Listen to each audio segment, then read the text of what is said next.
Tana, I recently just placed a bet that you like 3 toppings on your Paisano's pizza. Tell me I'm going to win. You know I only like 2 toppings. Pepperoni and sausage, Trav. Damn it, man. We ate pizza right here together. I mean, you should know by now. I'm going to lose the bet. You still win, Travis. Anytime you buy a pizza, use the online code BOGO Pizza on the app or online, and you get that second pizza for free. Yeah? You know this. I still win, then.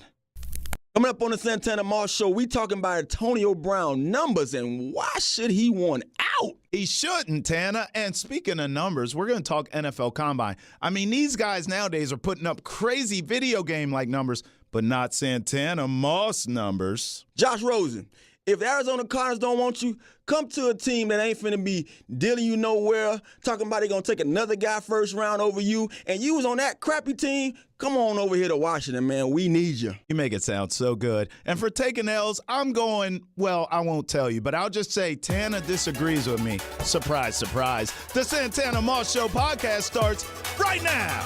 It's a Santana Moss Show.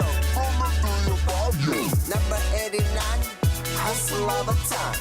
Travis on the right, hot mic on the left. Every single week, it's a lyrical fact.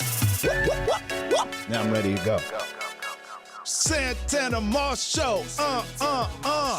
You know what's funny? I'm about to intro the show and say all this stuff that we're talking about, but that thing right there you had on your phone is exactly what we're talking about before the show starts. Crazy. So I might as well start there. Santana Moss Show podcast. Travis Thomas.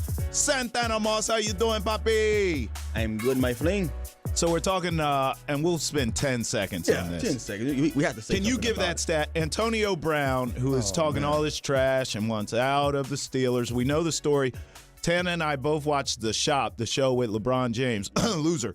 And basically, Antonio Brown basically on there was just snitching and spilling all the beans about how him and Ben don't get along and Tomlin's this and that and yada, yada, yada. Tana just read the stat to me. Go ahead, my friend. I mean, it was a crazy stat, and it has to have some kind of truth behind it because the Sports Center posted this, and it was an ESPN stat, I guess. So it basically read, and I was flabbergasted when I saw it because it makes me really believe in how I've been feeling the whole time. Puts it into perspective. Put the perspective on it a little different than, what people should, pay attention to. The stat reads, Antonio Brown's career with Ben Roethlisberger and with other quarterbacks throwing the ball to him. Receptions, 796 with Ben. Receptions with his other quarterbacks, 41.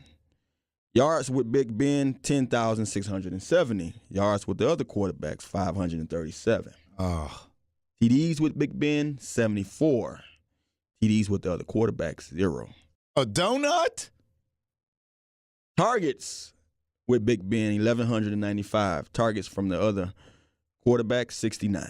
Oh, my God. You look at it 2 different ways, though. And like you said, we're going to spend, 10 minutes. You look at it like he's been fortunate, for one. He's been fortunate, very fortunate, because he had a guy like Big Ben to be consistent with him and not have to depend on the other guys. Right.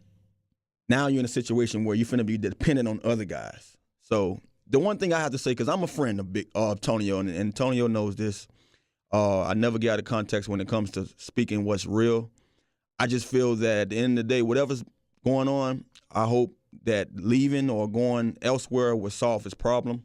As a player, as a guy that's been through many quarterbacks, offenses, I know the grass isn't always greener, and I would just wish him the best. I know the work is going to come because he's going to put in the work. I know he's going to go out there and do what he has to do. I just hope that they deal him to a quarterback. They deal him to a team that has a quarterback because, trust me, if anybody knows, I know. Yeah. When you have to go out there and gut it out and do more for less or do more sometime and to get nothing, it sucks. And at the end of the day, you're left to sit there and say, well, you should have did something more. No, I did all I could do with the opportunities. And that's one of the things I speak big on is opportunity. Yeah. When you look at the things that he was able to achieve, it was about opportunities. It's guys out there in this league that's capable. Ton of wide receivers that come in every year and leave this game every year. And if you look at some of these guys, there's some great guys that you never hear about or talk about because the opportunity wasn't given. And it's not saying that they didn't get a chance to play the game. No, they didn't get a chance to play the game at the level some of us have played on because of the opportunity, meaning bad team, bad situation, or bad QB. So I hope the best for you, my man, because you're my boy. And I know where you come from. I know how you got it.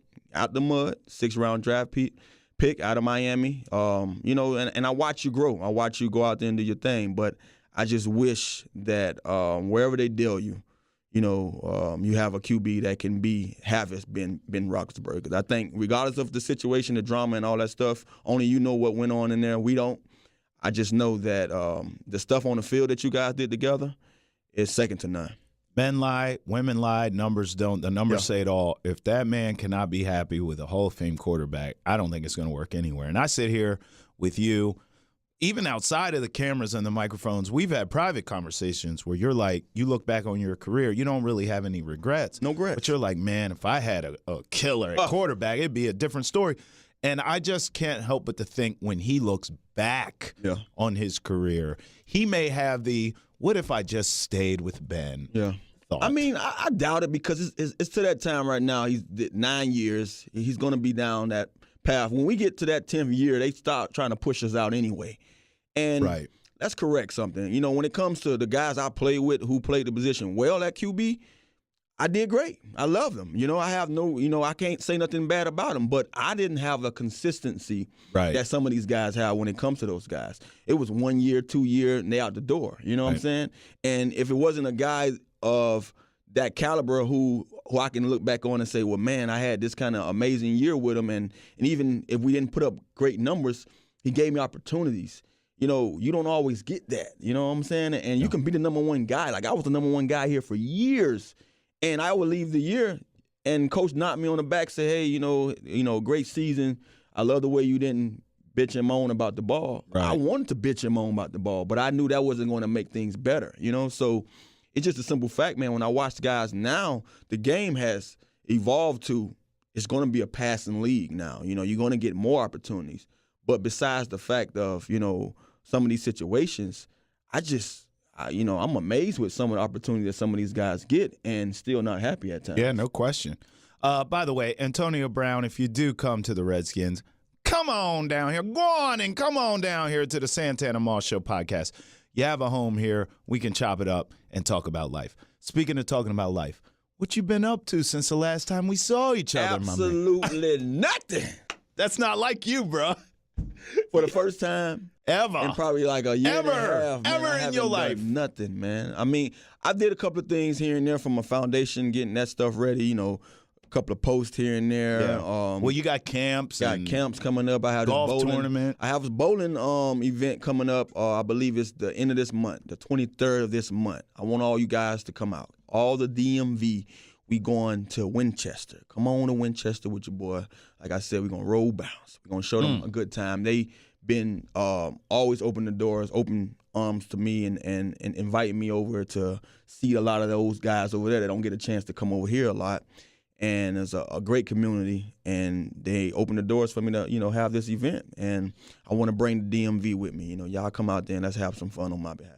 Carmen texted me and said, can you skate? I said, hell no, but I can come laugh at people that fall trying to. I got a little some on them wheels, man, them 4 wheels. I don't like I have rollerblades and the 4. I do both, but I like to put the old school 4 wheels together. And I'm not with all the tricks and all the, the dancing, but I get around that thing a couple of times. You like Lil Bow Wow and roll bounce? Nah, Lil Bow Wow doing a little too much for me on roll bounce.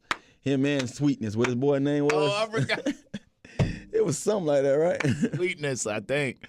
Oh, man. Well, look, I did the absolute same thing as you. Nothing. I was chilling, man. In fact, you need that. This weekend, I didn't even bet on that many games, which is rare for me.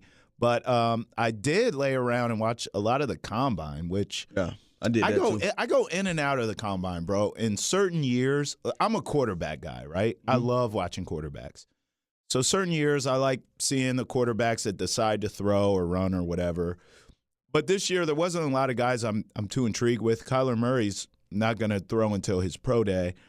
So, I just ended up watching and just in and out for the most part all weekend. But this DK Metcalf guy, so you did watch the Combine. Did you see his workout? Saw the whole entire workout. Tana, 4'3", 40. Unbelievable. 40 and a half inch vertical, 27 on the bench reps. Wow, less than 2% body fat. I mean, is this guy, was he carved in a lab? Like, what is this guy? He almost looked like a Cramp waiting to happen.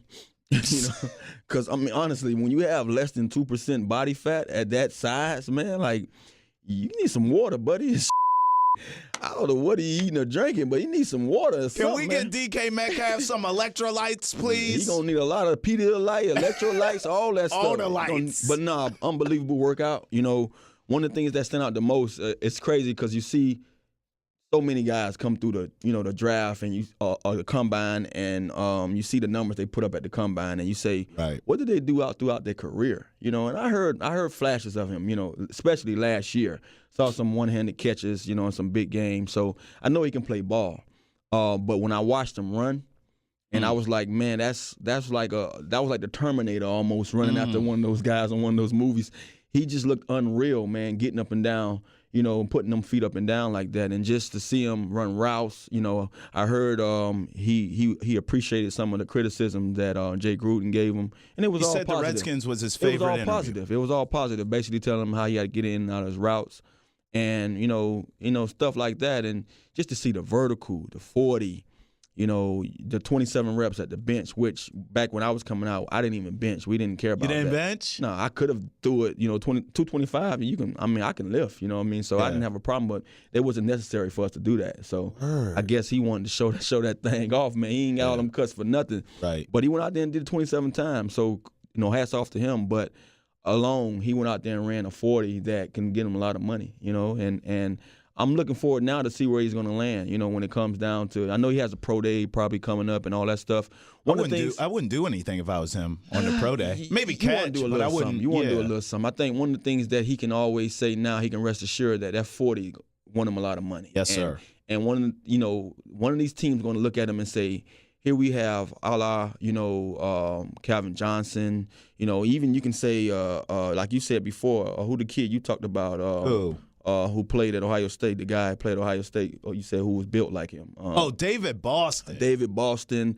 Andre Johnson. You know, all these guys had that kind of, you know, almost similar size. He's a lot bigger to me. He's like a T.O. on steroids a little bit. Yeah. When it comes down to seeing him play the game, you know, I want to see a little more of him because I watched some of the games that he watched, and he looked like he did a pretty good job catching the ball and in and out of his cuts here and there. But I won't just be sold on what guys do at the combine. You know, one of the things people fail to realize is that you have a chance, you have a time period where you can actually just get good at everything that you're going to be participating in at the combine, whether it's the 5-10-5, whether it's the L drill, whether it's the 40, whether it's running the straight line, catching balls. You have a time to prepare to do that after your season, during your season, whatever it may be. So it's guys that don't do diddly squat throughout the year that go out there and perform well. This guy here has a little film and has done, you know, exceptionally well, so you can't put him in that category with those guys. But I see a lot of guys get caught up into, oh, you see what he did in the combine, that means he's going to be a tremendous, you know, talent in the league. It's a different ball game when you step between those white lines in the NFL. You're going to get guys that of your height, of your speed, that can compete with you, you know, consistently play for play. So not saying this guy's going to be a bust by no means, but I will allow him to be the guy to write his own story before I go out here and praise him and say he's going to go out there and be, you know, Julio Jones. I'm going to say he's going to be a bust. I'm going to hate on him in two ways. Number one, I bet on Ole Miss last year a few times, and I got burned, right? So because I bet on them, I watched the games, right? I bet on them at home to beat some teams. I don't remember the teams I bet against, right? But they lost at home. This guy was on the field. They were talking about him then as a physical specimen, and he's this and he's that. He didn't do dilly squat. Now, some of that, of course, as we talk about on this show all the time, is who's getting you the ball. We understand that, right? Turning in situations, yeah. But this guy didn't take over games. He wasn't a game changer like yourself. So to me, I'm hating on that. And then the second thing, you say he's a cramp waiting to happen. When you're below 2% body fat, that ain't great. You need a little bit of pudding, right? Yeah. My thing is this. As someone who's 100% body fat, I get all the nutrients I need from Little Beat Your Ass. So anyone who can't drink from this chalice, I don't trust you. So I don't want him. I'll say this, too.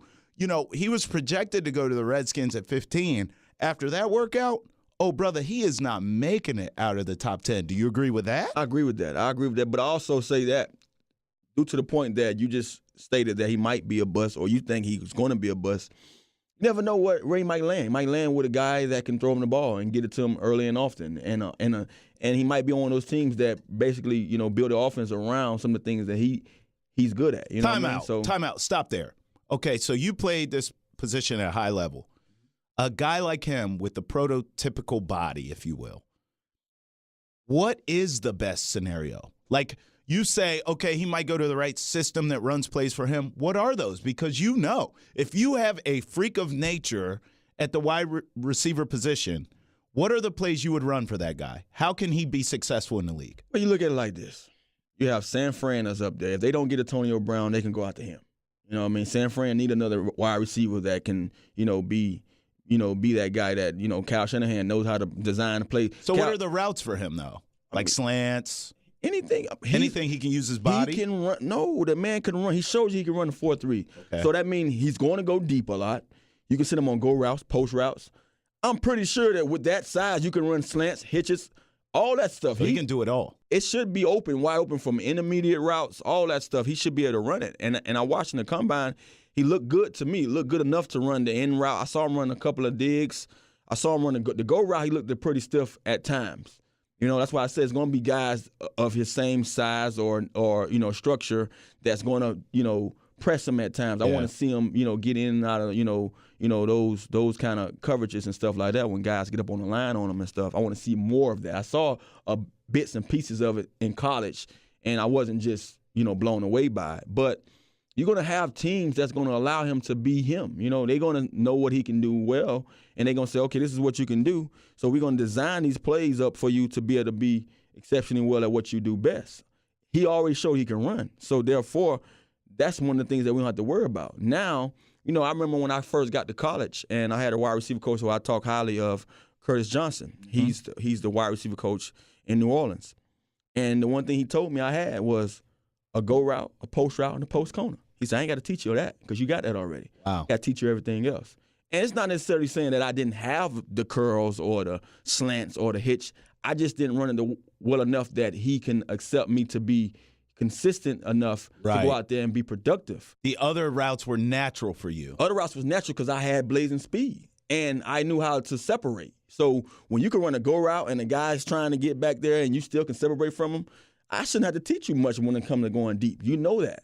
Post route, I can set you up, think I'm going outside you, go skinny by you. Post corner, set you up, think I'm going on a post, now I'm to the corner. So he knew I ran those routes well. He worked on me. He worked with me running the curl routes, the slant routes, all the stuff that I was running and was successful at, but he worked on it, to show me how much better I can be at it if I took pride into learning these routes, learning the intermediate routes as well as I learned those deep routes. So you have a guy like Metcalf come in, he's going to get landed, he's going to land to a quarterback coach or a wide receiver coach or offensive coordinator that see, okay, I see this potential. I see what he does well and I see what he doesn't, do well. So I'm going to lean on him in the offseason or coming up into the training camp to work on these routes so we can be able to have him excel at everything. That's way that way he's a deeper threat, not a guy that you just have to say, okay, we only can use him for a go route, post, or whatever it may be because of his speed. He's a big target for one. You can throw the ball high, big and physical. Exactly. So with all that being said, you have a talent that if you get him in the right system or program with the right coaches, they can make him what they want to make him. I think he's going to be a bust because I think the NFL now needs more Santana Mosses. They need more Julian Edelmans. I think now you can't touch receivers. I think your lateral quickness guys, your quick feet guys, maybe they're smaller, they can eat. I think these big physical specimens, David Boston, we talked about T.O.'s, Calvin Johnson's, Andre Johnson's, it's almost there's a such thing nowadays to me as being too muscular. I think this guy being stiff and just being this big brute, it doesn't work in today's NFL. I think 10 years ago he'd be a stud, but I think right now, can you beat a corner off the line? If they come up and they press you and you literally don't bench press Delaware and throw him off of you, can you get open? Yeah. I don't trust it. I think he's almost too big. I want to pivot to Kyler Murray. He didn't throw at the combine. He's going to throw at pro day. You're okay with that, right? You're a guy who, you've told the story on the show. You ran your 40. The clock broke, and your agent said, sit your ass down, right? Was it my pro day? Yeah. I mean, to me, like, Kyler Murray not throwing at the combine is not a big deal, right? Not a big deal at all. You hear people making a fuss about it because they want to see. And then there's going to be guys out there like, oh, well, I want to see what's the hype about. Well, right. He showed you. He showed you through all those games. However many other games he had, whether it was 12, 13, whatever it may be, he showed you that he can play the game. Whether he throws a pass at the combine, waiting in line behind all those tons of guys for his chance, or he goes to his pro day where things going to be rapid fire. His guys too, there, right? His guys, and he can go out there and strut his stuff. He set himself up to be in a position to say, guess what, guys? I'm going to do everything you want me to do, but it's going to be on my grounds. You know what I mean? And then you can't fault him or hate him for having that opportunity. Everybody don't get the opportunity. I had that opportunity. I remember when I got to the combine, and I remember weighing in. I told you, I grew up a 49er fan. San Fran was my team from as early as I remember those guys to when I was getting ready to get drafted. And I forgot who that guy was, but he weighed me in. And this guy, I don't remember his name because most of the people who talk crap to me, I normally remember him, but I knew that I probably didn't want to remember him because I was pissed off. But when I told the guy that I was going to do everything in the pro day, and he was like, oh, well, I might not come. And he was just being a dick, you know what I mean? And it's crazy because when I got to the pro day, he was the first guy there. And then he got on my nerves at the pro day. Like I rocked in my vertical, and he told me, oh, you're rocking. I knew that board was lying. We had all our times and all our test scores on our board already at the University of Miami. I had the best 40. I had the best L drill. I had the best 5.10.5. I had the best vertical. At that time, I was jumping vertical. I was 42 vertical in college, I had a 4.3 at the time in college. So he looked at the board and was like, oh, this is not accurate. The guy was an asshole, you know what I mean? Yeah. So just knowing what some of those guys are going to do and be like, Kyler has the advantage to say, hey, well, come be that asshole to me on my grounds. I know you're going to sit here and ridicule me for everything I do wrong or right anyway, so come do that on my home turf. And with that being said, what I'm trying to get to the point I'm trying to make is, I had that guy that was doing nothing but adding fuel to my fire. Sure. Every time he knocked me for something, I went out there and I went 42 with the bottom of my hand on vertical. And then when he told me, oh, yeah, this 40 look like it's rigged, I ran out there and ran my first 40, my warm-up 40, 4.35. And then I came and ran a 4.26. And then to tell you the truth, the reason why. Hold up. The reason you why. ran a 4.26? Yeah, and so the reason why I sat down and didn't do anything else, because after the 4.26, I guess I wanted to prove a point so much to this guy, I ended up kind of tweaking my hammer a little bit. My agent was like, you had nothing else to prove. Tell that same guy, the same asshole that thought that board was telling lies, guess what? You know what? I'm going to make you work even more. I'm not running routes today. I'll see you guys in 30 days when my hamstring feeling better, and then I'm going to run routes. And guess what that guy told me? Oh, I definitely ain't coming back then. And guess who was there? He was there. So it's just, to me, I find it funny. I find it odd because you have guys that's going to be that guy to a guy like Kyler Murray because he was so successful in 1 year of playing football on the college level, and he did so many things that they're going to think that what you did is a fluke or the Heisman Trophy is a fluke, and they want to see it done or see you shine amongst the other guys at the combine. Doing it at the combine or doing it on your pro day doesn't matter as long as you do it.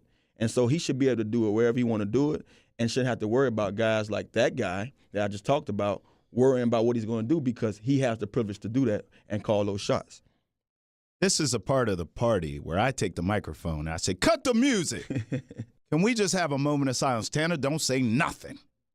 We have a moment of silence for Santana Moss, who just basically glazed over the fact that he ran a 4.26 40 and jumped 42 inches into the air. Moment of silence for superior athlete. Amen. You're a damn fool, man. Now, I'll say this. Kyler Murray did this at the combine. He did his measurements. He's 5'10". That's what they wanted to see. Ooh, 5'10". His money went up, Tana. 200-something pounds. Let's go. That's what they really want to see. That's what they wanted to see. They didn't want to see him run up and down that field. For what? They wanted to see if this guy was tall enough. And I think at the end of the day, I'm glad he showed that, hey, I'm 5'10", I'm 200-something pounds. Everyone's whispering, Russell Wilson. You know what I mean? Yeah, you can say that, but still, you got to go out there and play the game. Mm-hmm. You know what I mean? Russell Wilson is an exceptional talent, and when you look at some of the situations that he was, drafted in, it's a great situation. Yeah. That defense alone basically got you a chance to go out there and you can be that guy that not be productive all the time and know you can squeak out of that game with a win. But here's the difference. Russell Wilson went to a defensive-minded head coach. He had a great defense in place. They allowed Russell Wilson to improvise, right? Which is his strength. I don't think anyone will argue that. Play breaks down, Russell can make it happen. Do you? Kyler Murray, to me, tell me if I'm wrong, you played the game, feels like a system guy. So if now the rumors are true that he's going to go to the Cardinals with Clinsbury, to me, that's the system he needs to be in.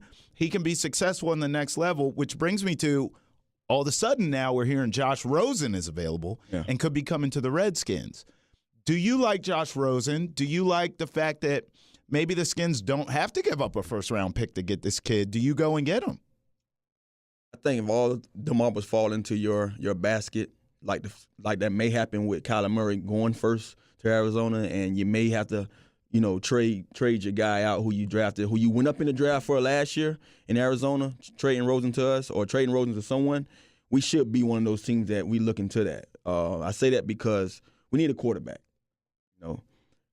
If we're not going to get a quarterback in the draft, which in the first round of the draft, what better quarterback to go out there and get than a Rosen, Josh Rosen, who I believe that still might be better than some of the quarterbacks that's coming out this year. That's what I'm saying. They say he still have a crazy arm. He was in a system that wasn't for him last year. Bad team, bad offensive line, bad everything.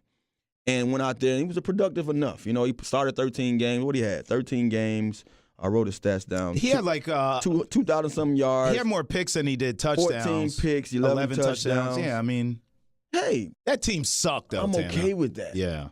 Because guess what? He got a chance to see how it feels on that side of the the rainbow. He didn't start the whole season either. Didn't start the whole season, but he actually had a taste of failure.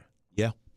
On a team that failed. Sure. So you get him around the right system, and not saying that the right system is going to be in Washington, but you get him around, guys that's going to coach him up a little a little better than what he was coached up on. Like we have quarterback coaches here. We have a quarterback head coach. We have I was going to say, this might be the system. We have a quarterback coach that played the game. Yeah. You have so many different things that are going to be awarded to him if he lands here with us.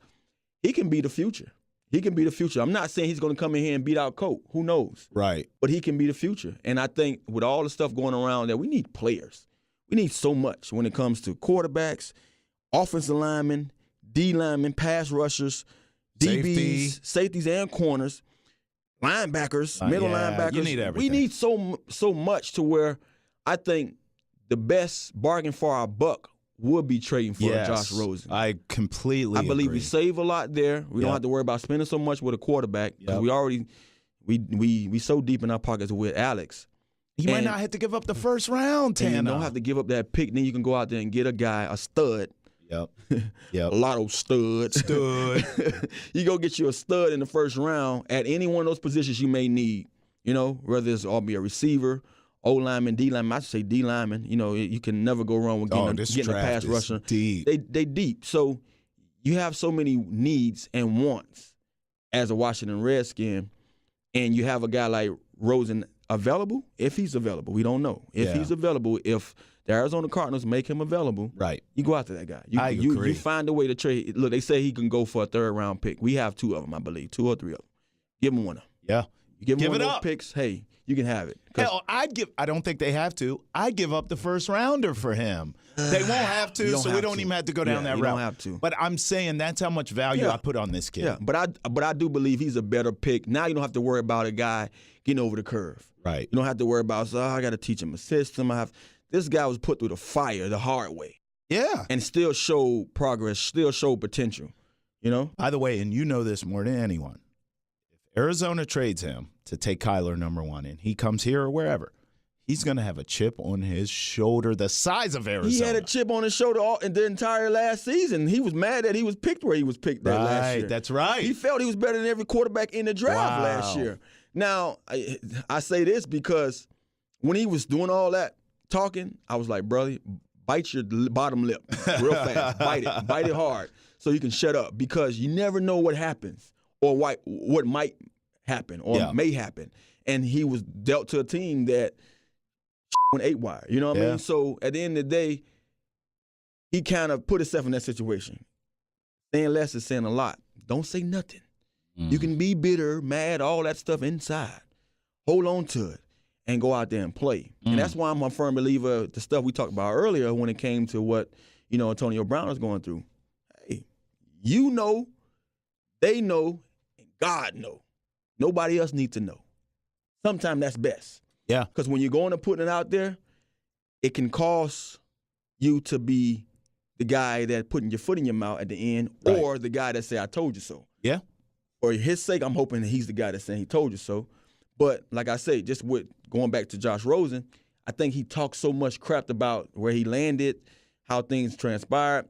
He ended up being the guy that had to put his foot in his mouth. So hopefully everything can turn around and he can get out of that. Because if they don't want you, deal him off. Send him somewhere that he can be used. And I think he can be used here, not knowing when or where, but we need a quarterback, and he can be the future. Well, that's the thing. I think someone like him maybe could use a change of scenery, quite frankly. If you want to go in a direction of a Kyler Murray, then send Josh Rosen somewhere where he's wanted and he's needed, like Washington. We will gladly take him with open arms. Now, I came in here to do this whole March Madness segment.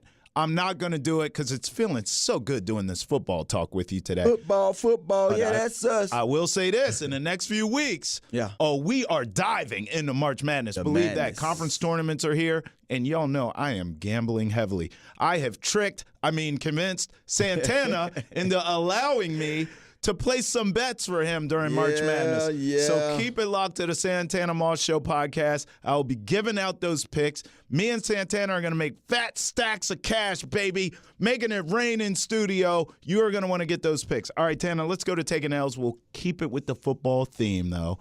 Jason Witten has decided, you know what? Everyone tells me I suck in the booth. I'm going to go back to football. For the record, he does suck in the booth. He's not very good. He's going back to football. What do you think? To me, that's a take an L.